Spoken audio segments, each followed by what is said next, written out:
Hello, good morning, students. Today we are going to study your new chapter, which is understanding laws. किस तरह से हमारे देश में कानून बने हुए हैं, कौन कौन से कानून, कैसे कानून बनते हैं, इन सब के बारे में आज हम पढ़ेंगे। और जब भी हम किसी सोसाइटी में रहते हैं तो उस सोसाइटी के नियम कानून हमें पालन करने पड़ते हैं। Being as a citizen of that country, उस कंट्री के जो भी नियम बनेंगे उसको हमें फॉलो करना ही पड़ेगा। इंट्रोडक्शन में कहता है कि आप ऐसा इमेजिन करिए, ऐसी कल्पना करो, सोचो कि अगर कोई नियम नहीं होते, देयर वाज नो लॉ। आप अपनी नोटबुक ज़रूर ओपन करके रखें, सॉरी अपना बुक, जिससे कि आपको चीज़ें समझ में आए। कह रहा है imagine there if there was no law, अगर कोई नियम होता ही नहीं, there will be chaos and confusion everywhere. चारों तरफ सिर्फ लोगों के मन में कन्फ्यूजन ही कन्फ्यूजन होता और संदेह होता, और कोई लॉ नहीं होता। तो people would do anything they wished. तो लोग क्या करते, ऐसा कुछ भी करते जो चाहते, क्योंकि कोई डर नाम की चीज़ होती नहीं। जब नियम नहीं होंगे तो कानून नहीं होंगे, कानून से डरने वाले लोग नहीं होंगे, तो क्या होगा कि भाई जब कोई कानून ही नहीं है, जो मन में आए करो। सोचो थाना, पुलिस, कस्टडी, कुछ भी नहीं होता तो लोग क्या करते, जो मन में आया था करते। खुलेआम लूट करते, डकैती करते, हत्या करते, क्राइम करते। तो वही कह रहे हैं कि if there was no law they wished, the people would do anything they wished and anarchy would prevail. और एनार्की की सिचुएशन आ जाती है, मतलब कोई कंट्रोल नहीं है। Our community, society and country will not be able to regulate properly. और जो हमारी ये सोसाइटी थी, ये प्रॉपरली रेगुलेट नहीं कर पाती, है ना, मतलब प्रॉपरली ये चल नहीं पाती। Therefore for carrying out it's activities effectively every state, society and community must have sum rule. इस वजह से कैरिंग आउट इट्स एक्टिविटी, हम अपनी एक्टिविटी को करने के लिए इफ़ेक्टिवली एवरी स्टेट, सभी राज्यों को, society and community must have sum rule, सभी राज्यों को, समाज को और समुदाय के अपने कुछ ना कुछ नियम होने चाहिए। रेगुलेशन एंड लॉज, उस रेगुलेशन और लॉज के लिए हम क्या जानते हैं कि जो भी रूल बने वो रूल्स होने चाहिए और रेगुलेशंस होने चाहिए और लॉज होने चाहिए। Laws ensure and regulate activity in a society. कोई भी नियम जो होता है वो ये निश्चित करता है, सुनिश्चित करता है कि कौन कौन सी एक्टिविटीज़ लोग कर सकते हैं, कौन सी नहीं कर सकते हैं। ठीक है। In a society it consist of rules with regard to behaviour. Law जो होता है इसमें कई नियम होते हैं विथ रिगार्ड टू बिहेवियर, जो कि व्यवहार से जुड़ा हुआ हो, और both at a time of action and the steps taken to rectify an unlawful action. दोनों समय ये के लिए ये बनाया जाता है। The word law is derive from Latin word lag. जो ये लॉ शब्द बना, ये लैटिन वर्ड लैग से बना है, which implies something fixed, which implies something fixed, defined, followed, stable, uniform and regulated. जो कुछ ऐसी चीज़ बताता है कि कोई चीज़ फिक्स है, एकदम डिफिनिट है और यूनिफॉर्म है, सबके लिए बराबर है, और रेगुलेटेड है, मतलब उसको रेगुलेट किया जा सकता है। अब बात करते हैं नीड फॉर लॉ की, हमको ज़रूरत क्या पड़ गई लॉ की। अब देखते हैं कि लॉ की ज़रूरत क्या है, क्यों लॉ बनाना चाहिए। It is required not only for the regulation of activity in the country but also to prevent unjust and abusive social practices. इसको ना सिर्फ मतलब जो आम आदमी है वो अपने क्रियाकलाप करे, कैसे करे, सिर्फ उसके लिए नहीं बनाना चाहिए कि आदमी अपना क्रियाकलाप कैसे करेगा, सोसाइटी में कैसे रहेगा। वो अगर उसको बिजनेस करना है तो कैसे करेगा, ज़मीन खरीदना है तो कैसे खरीदेगा, वो अगर कोई मान लिया उसके साथ कोई घटना हो जाती है, क्राइम हो जाता है, तो उसको कैसे वो डील करेगा। तो सिर्फ उसके लिए नहीं, सिर्फ आम जनरल जो क्रियाकलाप है उसके लिए नहीं, but also to prevent unjust and abusive social practices.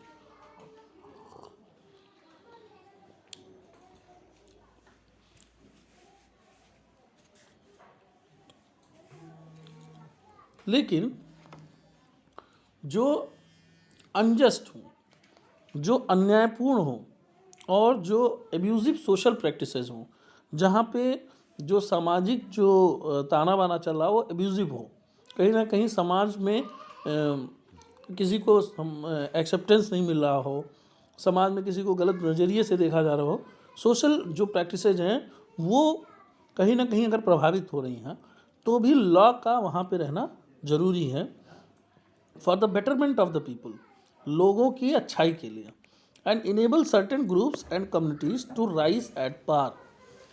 वो क्या करता है कि कुछ समूह को, कुछ ग्रुप्स को, कुछ लोगों को बढ़ने में मदद करता है, other par with others in society, दूसरों की अपेक्षा उनको बढ़ाने में मदद करता है, क्योंकि वो दबे कुचले लोग हो जाते हैं, सोसाइटी उनको दबाती चली जाती है। लॉज प्रिवेंट और debtor people from behaving in manner and negatively effect the quality of life of the other people.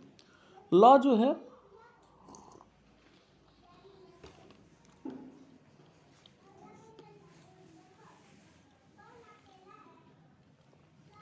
Law prevent करता है ऐसे लोगों को कि आप गलत तरीके से व्यवहार मत करिए, और दूसरों की क्वालिटी ऑफ लाइफ को बढ़ाने में भी लॉ मदद करता है। अगर लॉ नहीं होता तो शायद लोगों के साथ बहुत अन्याय हो रहे होते और कोई सुनने वाला नहीं होता।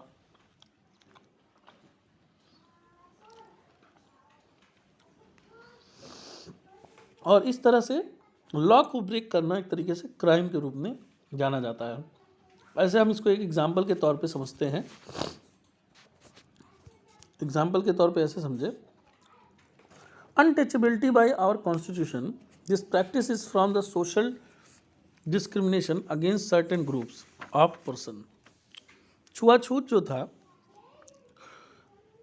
कहीं ना कहीं this practice is form of social discrimination, ये सामाजिक जो है भेदभाव का एक बहुत बड़ा उदाहरण है। अगेंस्ट सर्टेन ग्रुप्स, कुछ लोगों के, कुछ जातियों के, कुछ समुदाय के लोगों से अनटचेबिलिटी रखना, उनसे छुआछूत कि भाई हमको मत छूना, तुम छोटे जाति के हो, तुम छोटे बिरादरी को, तुम फला जाति के हो, है ना। तो ये वाली जो भावना थी of person based on their caste, उनके जाति के आधार पे, the constitution of India provided the right to equality to all of its citizen, its irrespective of caste, colour, religion, creed और जेंडर। मतलब इसी को ध्यान में रखते हुए जो हमारा नियम बना, उस नियम में बहुत सारे, मतलब हमारे कॉन्स्टिट्यूशन में, है ना, जो हमारा संविधान बना उसमें राइट टू इक्वलिटी दे दिया गया कि हर एक व्यक्ति की इक्वल राइट है टू ऑल इट्स सिटीजन, जो चाहे वो कास्ट, कलर, रिलीजन, क्रीड और किसी भी जेंडर का होगा, किसी भी कास्ट का होगा, किसी भी कलर का होगा, सबके राइट्स इक्वल हैं एज एन सिटीजन। आप एक सिटीजन हैं तो जो सिटीजन के लिए जितने राइट हैं वो सब के लिए इक्वल होंगे, चाहे वो छोटे जाति का हो, बड़े जाति का हो, कलर वाइट हो, ब्लैक हो, कुछ भी हो। Removal of untouchability from our society instil dignity and self esteem among the people of various caste, बहुत सारे लोगों के लिए सेल्फ स्टीम और डिग्निटी की बात हुई। Similarly introduction of the right to education, इस तरह से अगर हम राइट टू एजुकेशन की बात करें, आरटीई, और right to information act, RTI, strengthens democracy and lays the foundation for building the harnessing human resource of the country. When citizens of a country fail to take the initiative of change, then the government has to take the initiative to implement the provision of the constitution for a change.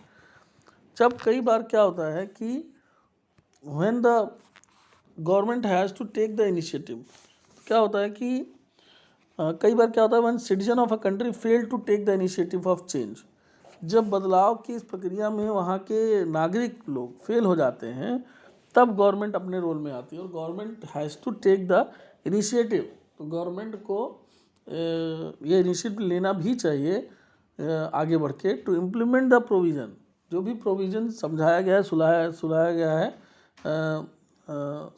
बताया गया है committee के द्वारा, initiative to implement the provision of constitution for a change. Constitution के जो भी provision हैं उसमें जो भी समझाया, सुझाव दिया गया है, उसको अगर जनता नहीं कर पा रही है और जनता चाहती है तो सरकार की ये भूमिका होनी चाहिए कि उसको इम्प्लीमेंट करे and provision of the constitution for a change, बदलाव के लिए। ठीक है, अब बात करते हैं इक्वलिटी बिफोर लॉ की।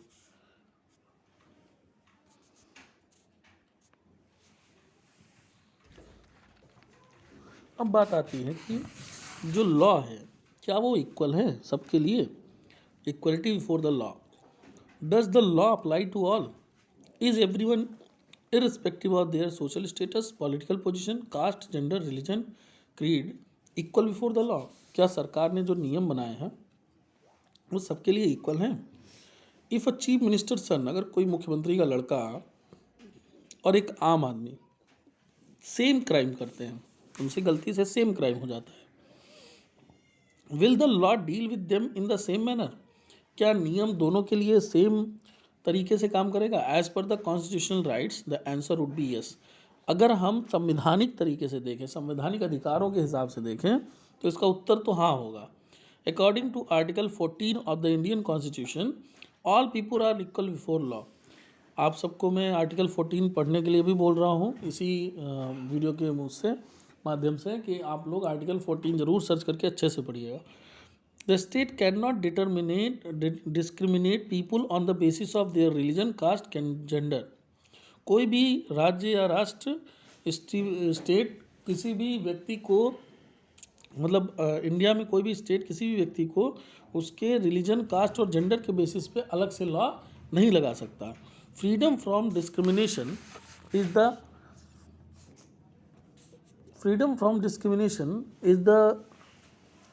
essence of political democracy and economic freedom. No one is above the law.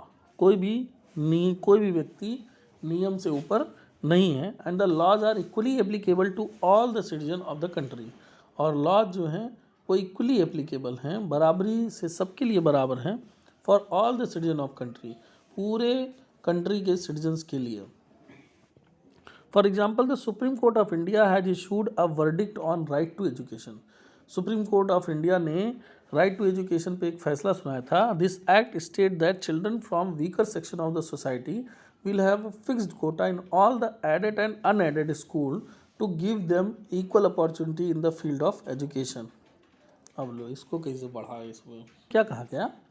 इस वर्डिक्ट में कहा गया कि समाज के ऐसे जो दबे कुचले परिवारों के लोग हैं, जो अत्यंत गरीब लोग हैं, जिनके पास 2 वक्त की रोटी भी नहीं नसीब होती, ऐसे लोग नहीं जिनके पास सब कुछ है, घर में मोबाइल है और टेलीविज़न है, अच्छा खासा घर है, ऐसे लोग नहीं, जो समाज में जो दीनहीन की स्थिति में, जिनके पास पैसे नहीं हैं, गरीब हैं, जो कहीं ना कहीं अपने 2 वक्त की रोटी नहीं इंतजाम कर पा रहे हैं, अगर उनके बच्चे आगे पढ़ना चाहते हैं, निकलना चाहते हैं, तो उनके बच्चों को will have a fixed quota. उनको कहीं ना कहीं, चाहे वो कैसे भी स्कूल हो, चाहे वो एडेड हो, चाहे सरकारी हो, गैर सरकारी हो, उनको बराबर का अधिकार मिलना चाहिए इन फील्ड ऑफ एजुकेशन। उनको भी पढ़ाई का मौका मिलना चाहिए।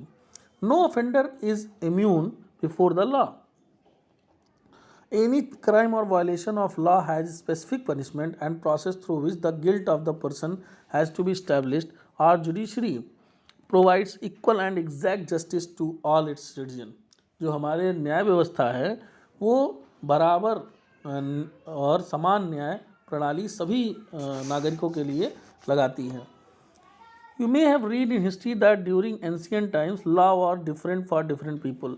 हम लोगों ने बहुत पुराने टाइम पे पढ़ा है, इवन मॉडर्न हिस्ट्री में भी पढ़ा है कि मिडिवल हिस्ट्री में भी, कि कहीं ना कहीं जो लॉ होता था अलग अलग के लिए अलग अलग होता था। इवन रिवोल्यूशन के टाइम पे हमने भी पढ़ा था कि फ्रेंच रिवोल्यूशन के टाइम पे कि वुमेन और मेन का जो वोटिंग था वो भी अलग अलग था। A high caste person had lenient punishment for a crime than the lower caste person who was severely punished.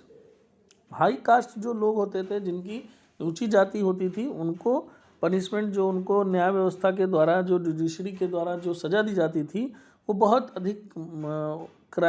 अधिक मात्रा में या बहुत ज़्यादा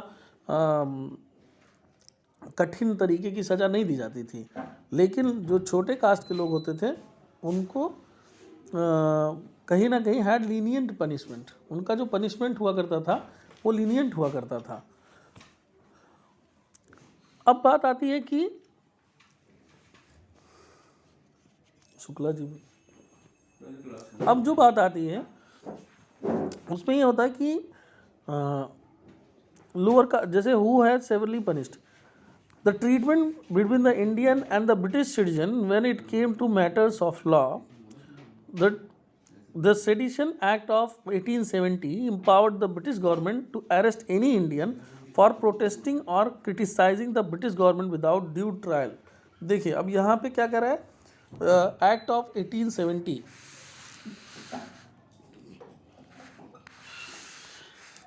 मतलब ब्रिटिश लोगों ने एक एक्ट बनाया था 1870 नाम से, act of 1870।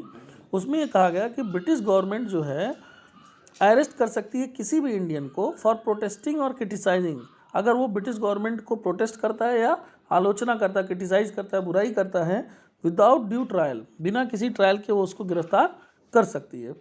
With growing political consciousness in 19th century the Indians criticize the protested against the unjust law, और इसकी वजह से इंडियंस ने इस लॉ को प्रोटेस्ट करना शुरू किया 19th सेंचुरी आते आते। The opposition against the British Empire began to increase at the turn of the 20th century, आते आते ये और ज़्यादा भड़कने लगा और ज़्यादा बढ़ने लगा। The fight for the right to equality and the demand for change in laws and unjust rule began through the use of legal system by the Indian nationalists। जो भारतीय राष्ट्रवाद के लोग थे उन लोगों ने मानना शुरू किया कि भाई लॉ इक्वल होना चाहिए, सबके लिए इक्वल होना चाहिए।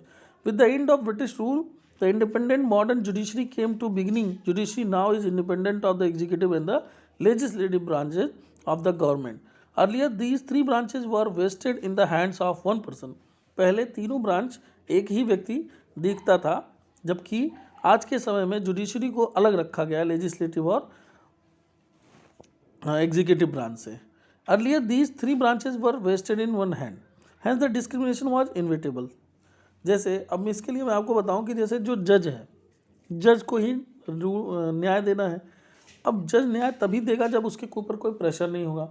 जैसे एमपीज़ एमएलएज़ क्या करते हैं, पुलिस स्टेशंस में और जगहों पे अपनी धौंस जमा करके, अपनी बात बता करके, और कहीं ना कहीं वो उनकी प्रोटोकॉल में आते हैं तो उनको डरना भी पड़ता है। वो जो जुडिशरी को जो बाकी जगह हैं वहाँ पे ये लोग जो लेजिस्लेटिव लोग हैं ये अपने तरह से चीज़ों को चला ले जाते हैं।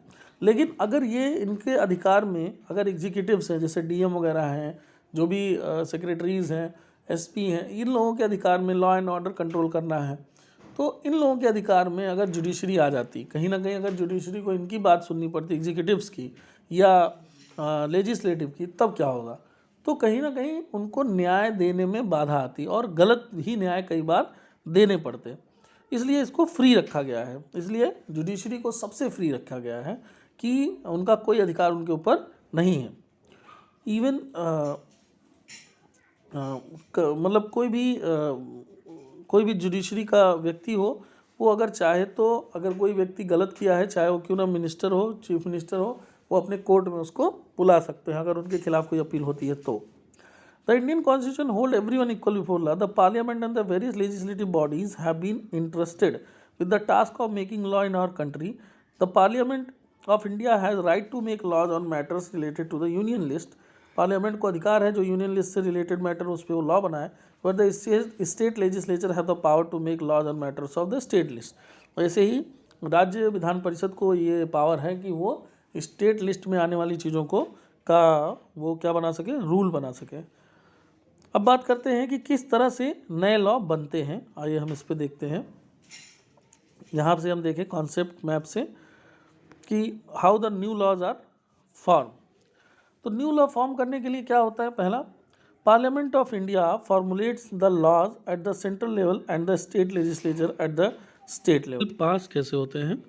वैसे तो ये बड़ा टॉपिक है क्योंकि इसमें आपको टाइप ऑफ बिल भी हमें पढ़ाना चाहिए, लेकिन आपके करिकुलर इसमें सिलेबस में है नहीं है। तो पहले हम ये जान लेते हैं कि बिल पास कैसे होते हैं। उसके लिए छोटा सा वीडियो देखेंगे, फिर हम आपको बताते हैं। Today, are you wondering how a bill is?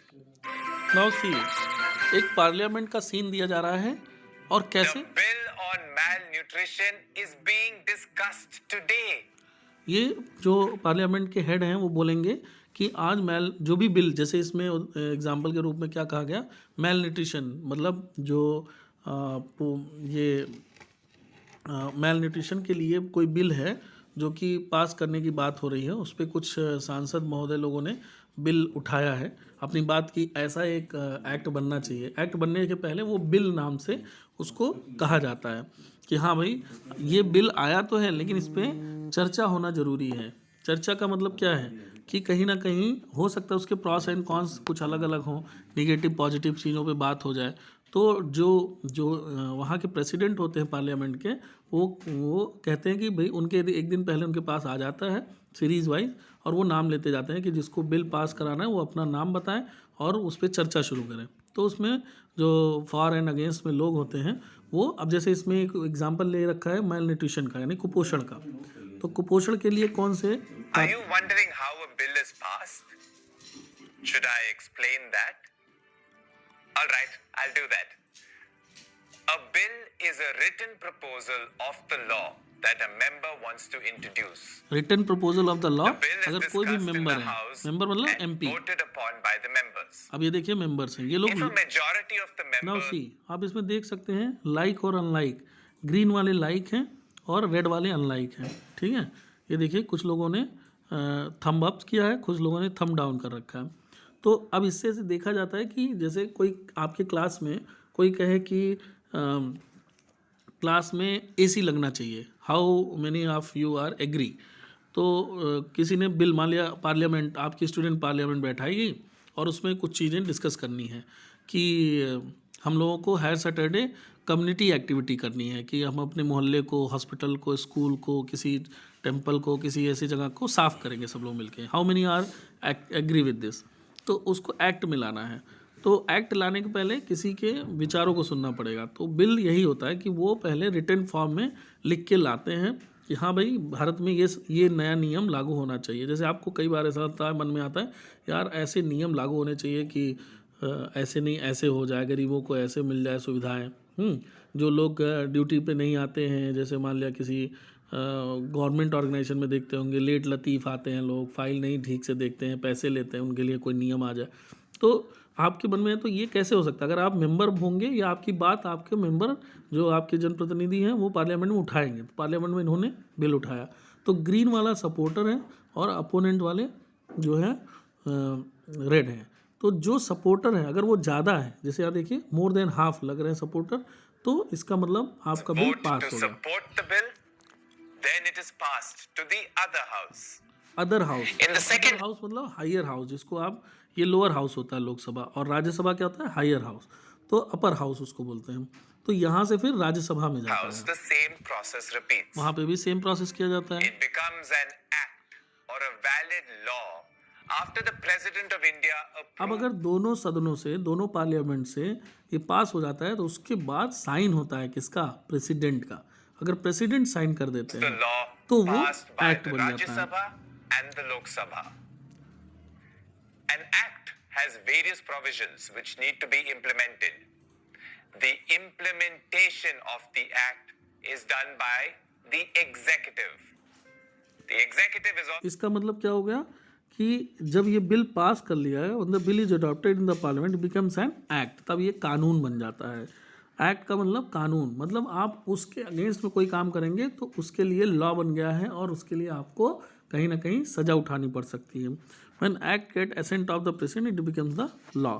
और एक्ट जब प्रेसिडेंट का एसेंट पा जाता है, प्रेसिडेंट उस पर अपना पॉजिटिव वो दे देते हैं, तब उससे क्या होता है कि वो लॉ बन जाता है, कानून। referred to as और ये कानून को इम्प्लीमेंट कौन करेगा, इम्प्लीमेंट करेंगे एग्जीक्यूटिव्स। एग्जीक्यूटिव्स का मतलब जो आपके डीएम हैं, प्रशासन के लोग हैं, एसडीएम हैं, पुलिस व्यवस्थाएं हैं, और भी जो डिपार्टमेंट्स हैं, ये एग्जीक्यूटिव्स में आते हैं। ये लोग इसको इनैक्ट कराएंगे। government.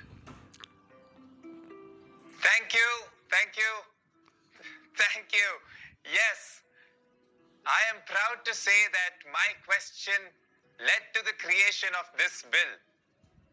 I hope it will help millions of malnourished children in the country. If this इनका act बिल is पास हो गया, a man ये बता रहे हैं। that identifies mothers and mother or proposed by an MP or the government is called a bill. Law is The proposed by law MP. becomes an act or a functional law only when it is approved by the Lok Sabha, the Rajya Sabha and the President. कोई भी law तभी बन The पाएगा जब parliament is तीनों जगह से हो, expected to take Lok Sabha, note Rajya Sabha, of the उसके बाद problems in president. the country and find solutions to it. It is expected to make laws that solve people's problems. Parliament का काम ही यही है कि वो इस तरीके की लॉज बनाए, वो इस तरीके के नियम बनाए। तो जो भी आप लोगों के क्वेश्चंस होंगे आप हमें पर्सनल लेवल पर भी मैसेज कर सकते हैं। अगर आपको कोई दिक्कत है, अगर समझने में कोई प्रॉब्लम है, आपके जितने भी नोट्स अभी नहीं दिए गए हैं वो आपके अलग एक वीडियो लेकर के उन सारे नोट्स आज से ही प्रोवाइड करने शुरू कर दिए जाएंगे। Till then, thank you.